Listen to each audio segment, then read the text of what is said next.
Thank you, Ian. Steve, did you want to Yeah, sure, respond some, sure. and then we'll open it up to the audience?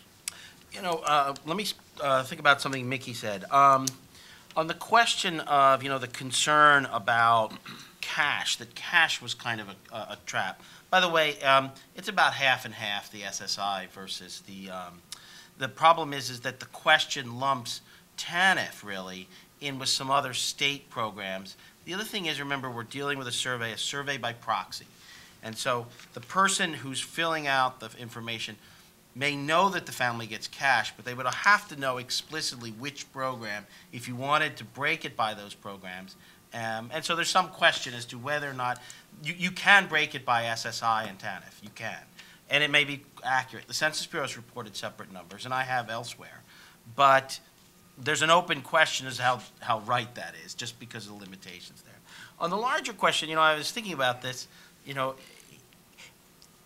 when is someone more dependent on the government? On the one hand, Medicaid is the most expensive program. It's more expensive than all the other programs combined here.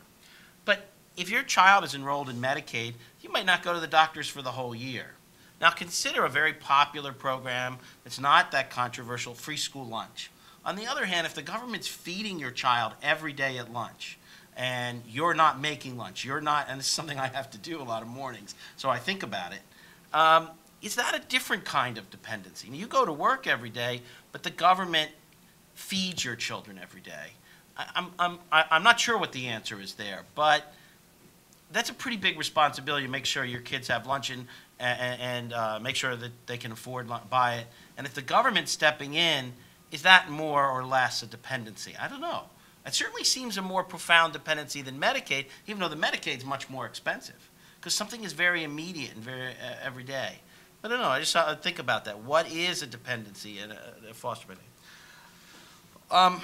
On Ian's comments, well, one reason I didn't look at every possible program. I do have some statistics in the report on the earned income tax credit. The reason I didn't look at Social Security and Medicare is that not only are they generally not considered welfare programs, though you could view them that way depending on how you define welfare, but the fact is their use is universal by everyone who reaches a certain age. If you look at immigrants who reach the age of 65, almost all of them are on Social Security. You look at natives, everyone is on Social Security as well. So the programs themselves are universal in their take-up up at a certain age. So they're not something where there's any meaningful difference. Once people reach that age, they use those programs. On the larger question of payment size, I do have a discussion in the report, and it's not clear that the CPS is very good at payment size issues. The 2010 data that I was primarily focused on doesn't have a lot of that information in it yet. For other programs like WIC and food stamp and free school lunch, they don't have any payment information at all. That even later they don't include it. Some data they try to go back in and calculate it and put it in, but it wasn't yet available. Now, on the larger question of whether immigrants pay enough in taxes to cover their consumption of public services, the general thought on that question is if you looked at immigrant households and if you looked at native households, then the immigrant households are a net fiscal drain. They don't pay enough. But one response or one criticism people say is that, well, that's because you're counting U.S.-born children who aren't really immigrants. And other people would say, but those children are here, and those parents, the social services the parents receive on behalf of those children should be counted. The National Academy of Sciences, when it looked at households, came to the conclusion that the net drain from immigrant households was back in their 97 study, but the data was 94, was $11 to $20 billion a year. That's the difference between all the taxes immigrant households pay and all the services that they use. But you could criticize that number. Some people think it's too low. Some people think it's too high. In my report, and let me find one page where you can think a little bit about this, page 11, figure 4, I do look at both the earned income tax credit and also the share of immigrant households that have no income tax liability. So, for example, in figure 4, we see that 33% of native households with children have no income tax liability compared to 48%. So what this means is if everyone paid the taxes they're supposed to, there's no control here for actual compliance. It's just your liability.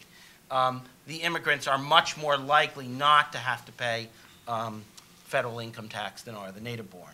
At least if we're looking with households with children, this reflects lower income, somewhat larger household size, and so forth. If you looked at all immigrant and native households, you also get a gap, that the immigrant households are significantly more likely to have no income tax liability. Now remember, a large fraction of natives, here you can see it's a third of households, have zero income tax liability based on the current population survey.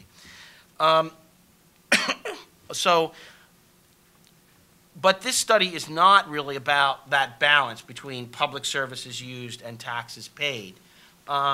It's really more about the question of what services are the immigrants using and how do they differ from the native-born population. And I would agree that in general, if you controlled for household size and education level, the differences between immigrants and natives often aren't that big at all. Except, oddly enough, if you look at, here's one thing that's somewhat surprising, and it certainly is an area, Ian's right, to do more work on. If you look at page 8, table 2, you will see, well, that's what's interesting when you look at household size, but look at page 10, table 3, by educational attainment.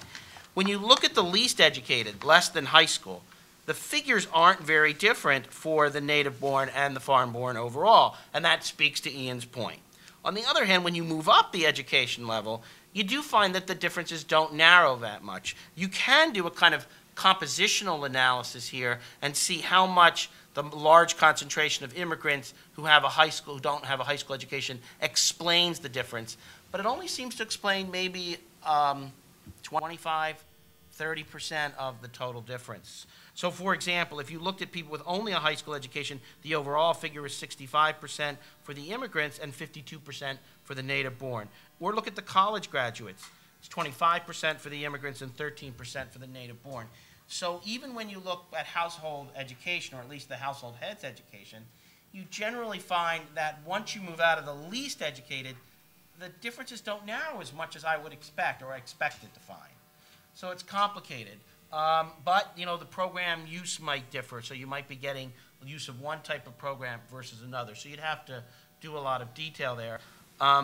So I guess I would say that educational attainment seems to explain a significant share of the findings, but it's by no means the whole story, and Table 3 suggests there's a lot of unexplained here. Why would immigrant households headed by a college graduate tend to have significantly higher use rates, at least in some programs, than a native-born with a college graduate? It's kind of puzzling.